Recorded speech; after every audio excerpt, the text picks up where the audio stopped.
Бүгін айт күні Өзбекстанға өтіп кетті ал жігіттер. Айтыңар марек болсын. Бардығызды чын жүректен айт менен құттықтаймын жігіттер.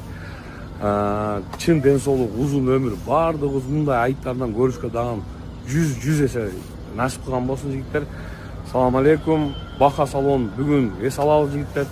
Ертеңнен баштап, суббота күннен баштап алды сатты қызматта келе бересіздер. Мен өзім понедельник күні işe çıkam жігіттер.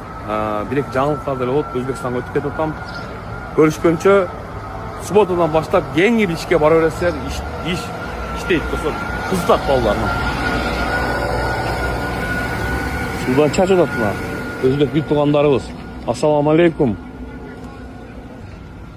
Бүгін айт күні Өзбекстанға өтіп кетті ал жігіттер. Айтыңар марек болсын. Бардығызды чын жүректен айт менен құттықтаймын жігіттер. Чын денсаулық, ұзын өмір. Бардығыз мұндай айттардан көрішке даған 100 есе насip қылған болсын жігіттер. Салам алейкум. Баха салон бүгін ес алалы жігіттер. Ертеңнен баштап, суббота күннен баштап алды сатты қызматта келе бересіздер. Мен өзім понедельник күні işe çıkam жігіттер. Bir-екі жаңалықтарды от Өзбекстанға өтіп кетіп отам. Көрішкенше субботадан баштап еңі бір işe бара бересіздер. İştейді достар. Қызытады балаларына. Судан чачы жатына. Өзбек бір туғандарыбыз. Ассаламу алейкум.